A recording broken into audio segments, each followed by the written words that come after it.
le château de la Bourdière est au cœur des châteaux de la Loire. C'est un petit château dans un parc clos de murs, mais c'est un lieu très singulier car il est un lieu laboratoire.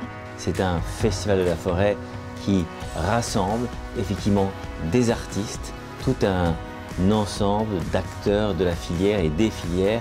La forêt, c'est le haut de la filière, c'est-à-dire l'amont, la gestion, la sylviculture. Donc c'est aussi découvrir tous ces gestes et en même temps ce que l'on fait en transformant, c'est-à-dire aussi bien l'aval, dont on peut penser que ce sont que des mobiliers, de la charpente, mais on voit que ce sont des objets, c'est de la décoration et en même temps c'est du savoir et c'est aussi la découverte du fonctionnement biologique de la forêt. Et la forêt, c'est avant tout un poumon de la santé de la vie, des hommes qui font partie du vivant. Pour la 4e édition, qui est sur le thème de la forêt santé et bien-être, c'est évidemment le parcours santé avec tout un programme qui est piloté par des professionnels du sport et qui servira à prendre conscience de l'importance de faire de l'exercice dans la nature, de respirer cette chimie des arbres.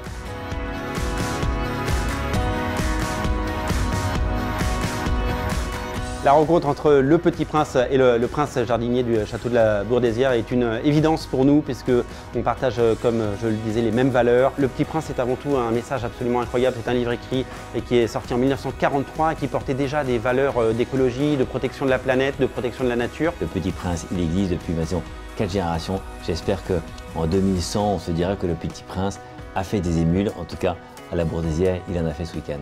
Alors, la jeunesse de la maison 100% bois, c'est le concours sur le 2e festival qui était donc il y a 2 ans, l'innovation dans le domaine du bois et l'innovation dans la construction.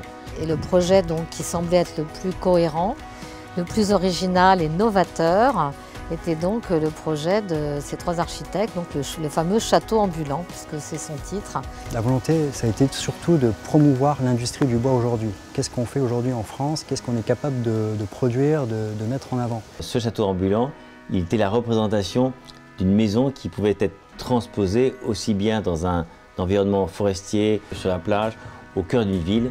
Et donc dans notre développement de projet, on est vraiment parti de l'élément bois en tant que capacité technique et ensuite on l'a fait rencontrer avec une volonté de générer une nouvelle façon d'habiter. Donc c'était la rencontre entre des idées sur comment habiter et des nouvelles capacités de construction qui pourraient nous servir à habiter différemment.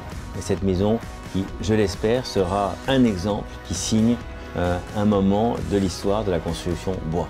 Et en même temps, c'est comme d'habitude un lieu émouvant parce que c'est un lieu où on a envie de rester, d'habiter. On va fermer et rendre plus isolée la maison dans peu de temps. Et enfin, on pourra encore une fois avoir d'autres expériences dans cette maison.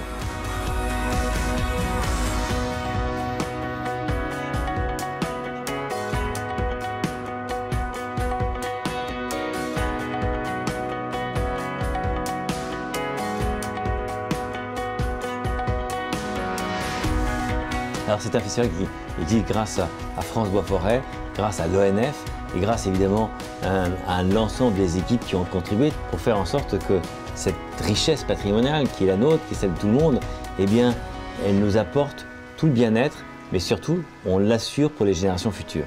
Alors la 5e édition, le thème n'est pas dévoilé, mais il y a en tout cas un thème qui a été évoqué, qui est celui de l'adaptation au changement climatique. Beaucoup de questions du grand public.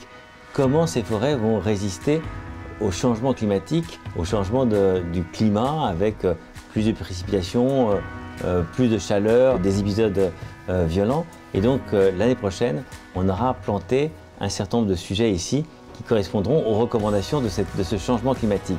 Et puis il y aura certainement un personnage comme cette année le Petit Prince a été le personnage qui a fait rêver les enfants. Et bien l'année prochaine, il y aura certainement un autre Petit Prince mythique ou mythologique.